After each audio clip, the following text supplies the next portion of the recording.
Hey guys, Matt here, and welcome to this brand new episode of my fragrance obsession.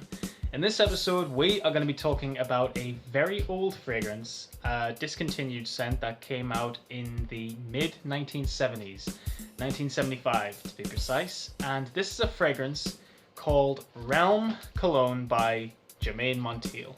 Now, Germaine Montiel Realm was launched in 1975, like I said before, and it's classified as a spicy, woody fragrance. Now, Germaine Montiel was a French, New York-based fashion designer and cosmetician who founded the cosmetics and perfume company sharing her name. Born in France in 1898, Montiel moved to the United States in the early 1930s. A high-end dressmaker, as well as a cosmetician, she first established herself as a fashion designer. She founded the company with her husband, Germaine Montiel Cosmetics Corporation.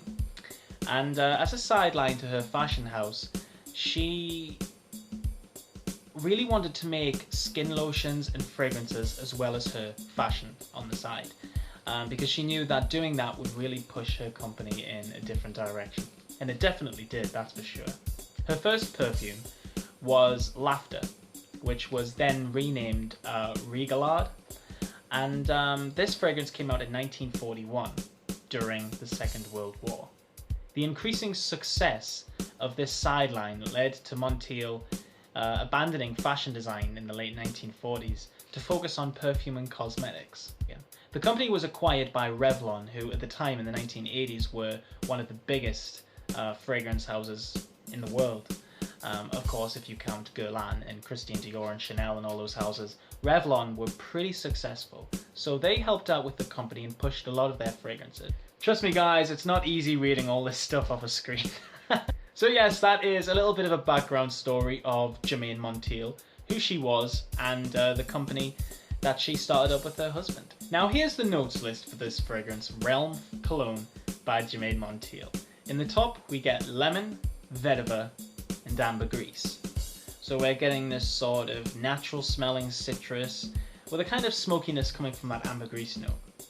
Then in the middle we get vetiver, sandalwood, and musk. So we're getting more vetiver with this woody and musk take. So the fragrance does keep its smokiness, but it starts to get a little bit greener and a little bit more soapy. Then in the base we get patchouli, leather, oak moss, and vanilla. So then at the bottom the fragrance does keep its smokiness again, but it then becomes very subtle, soft, and it gets this creaminess from the vanilla note. Now what kind of vibes do I get from this fragrance? I get spicy, citrus, strong, macho, masculine, soapy, and 70s. Now if you're a frag head like myself, you will realize that all fragrances throughout time have changed. In the 1970s, fragrances were very pungent, they were very strong. It's pretty much where the name Powerhouse was first mentioned. They were pretty much very strong scents. They were stronger than they were in the 80s, that's for sure. And they became strong because of the oak moss note and other notes like musk, vetiver, and ambergris. All of those, well, ambergris is, of course, as you guys may not know, it's whale vomit.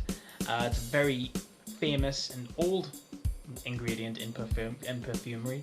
Sadly these days, and I don't know if the ambergris in this fragrance is real ambergris, I'm not actually sure, but the real note of ambergris cannot be used in perfumery anymore. It has to be synthetic due to legal reasons.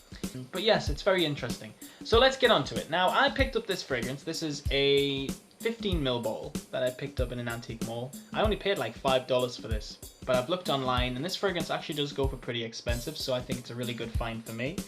It's in its original box, as you can see here. We get Realm Cologne, and we get some information on the back. There's this little mark here, but this is years old, so it's not going to look perfect. And sadly, this here came off the top. I know, it's really sad. But yes, we get this little leaflet here, which tells you a little bit about the fragrance. It's got here, Realm, the fragrance that belongs in a man's world. Okay, let's give it a read, shall we? Realm is the fragrance that adds a compelling new dimension to a man's presence, reflecting his quiet strength, his style, and his taste. It is conservative, distinctive, initially elegant. Okay, that's enough, we get the idea. But yes, it just tells you a little bit about the fragrance and how it smells and what it does for you. It's like a little advertisement for you. We get Realm Cologne, and we get on the back here, so we get Germaine Montiel's logo under there, and it's got here, not for sale! Yes, not for sale, apparently. Cosmetics Corporation, New York, New York. So this is a vintage version. This is, of course, this fragrance was never made again. It is long gone, discontinued, and it is made by the original Germaine Montiel Corporation. So yes. How does it smell? Well, let's get onto it. I'm going to put a little bit somewhere. I'll put some on here. There we go, that'll do. Because this fragrance is very strong, and it's made me sneeze a few times because it is that overpowering. So let's just get straight onto it. Okay, so as soon as I smell this scent, what I get is I get this very light citrus smell. It doesn't remind me of a sort of balmy or creamy citrus. It's very citrusy in the way that it's sharp, so it is quite acidic citrus. I suppose in a way, it doesn't really smell that realistic. I mean, I don't know if fragrances were as synthetic as they are some fragrances today, but it doesn't really smell realistic to me. In terms of the vetiver and ambergris, I do get this sort of green, soapy vibe, which is one of the vibes that I do get from this fragrance anyway. And the vetiver does add this sort of soapy vibe. And the ambergris creates this smokiness. So all together, what I'm getting is this very nice sort of citrusy, smoky green type of scent, type of opening. Yeah, it's very, very masculine. As you can imagine, I can imagine a 1970s man wearing this fragrance. So, you know, the mustache and the hair, and you know, I can just definitely imagine it on him. Yeah, but it's definitely not a bad scent. It's funny though, because I do get some similarities with Halston Z14 when I smell this fragrance. I guess it's the citrus note in the top. Definitely not in the dry down though. I think it's just the opening blast of this fragrance does give me that feel of Halston Z14, but it's not exactly the same throughout the whole scent.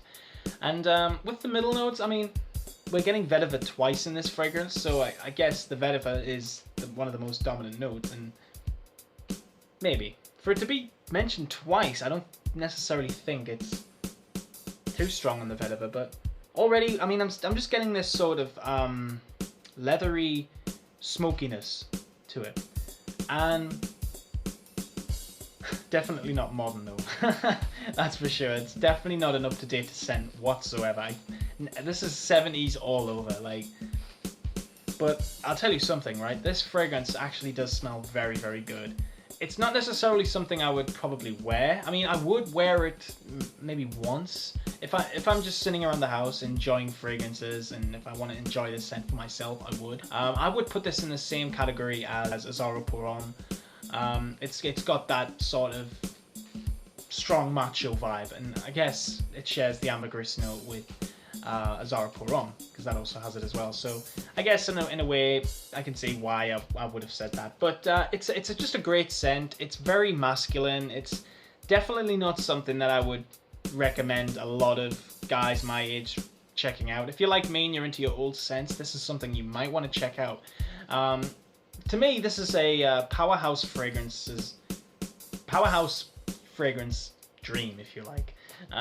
It's so good. It's like a diamond in the past, if you like. It's like one of those fragrances that got discontinued long ago and has never been heard of since. Yeah, but it's an amazing scent. I feel really great to have this. It's just a little bottle, but it's an amazing scent. It's a classic, and it's just got this great smell. Like right now, I'm getting the patchouli. I'm getting that leathery vibe, which I both mentioned in the base. And the last note that you are apparently going to smell in this fragrance is vanilla, and I can definitely expect vanilla on its way, because it's got this sort of creaminess to it now.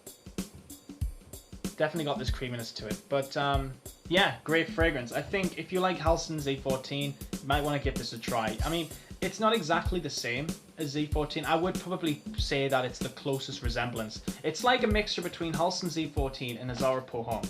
That's what I would say. It's like Halston Z14, but with less citrus and more oak moss and ambergris, and much more vetiver as well. But it's a little bit like Azaro Pour Homme because of that ambergris note, and they definitely share a similarity, if you like. So I would call this a older brother of the Zara Pour On. Definitely, it's just so masculine. I think if you smell this out, you might actually like it. So check it out. I've looked at prices. It's not exactly cheap on eBay here in the UK, but if you look for it, you might just get a good deal. I mean, I found this in an antique mall. I mean, we don't get many antique malls in the UK, but if you're an American watching this video and you want to check out an antique mall, go ahead and check them out, because you might just find a gem like this hidden away on the shelves. Because I just found it behind loads of Avon vintage bottles. You know, the different vintage Avon bottles that they used to have out in the 60s? I just found it behind that. I couldn't believe it. And it's original pack and everything. Like, crazy. Absolutely crazy. This is the type of scent that, I mean, the way it's preserved, I mean, it's not bad. I mean, yeah, the top's coming off, but this is the type of scent that you would find in an attic, just in a crate for so many years where nothing can really damage it. That's what it's like. And for it to be stuck behind a shelf for so long, where God knows what's lurking behind shelves, insects and whatnot. Because it was dusty when I bought it, but I have cleaned it up. But I'll tell you something, it's been really well looked after, and I'm just so happy to have it. I'm really, really happy to have this. It's an amazing, amazing fragrance. So guys, please do check out this fragrance when you get the chance, and thank you so much for watching this episode of my fragrance obsession. This has been for Realm Cologne by Germaine Montiel. I really do hope you've enjoyed this, because I know that, you know, there's not a lot of reviewers out there who like to review these old fragrances, but the fact that you guys are sticking around and watching them, you know, it really does mean a lot. So thank you very much for, you know, taking your time into really being interested in the fragrances that I really like. It just means a lot. So yeah, thank you very much for watching, guys. Take care of yourselves, keep smelling good, have a great night everyone, and bye bye for now.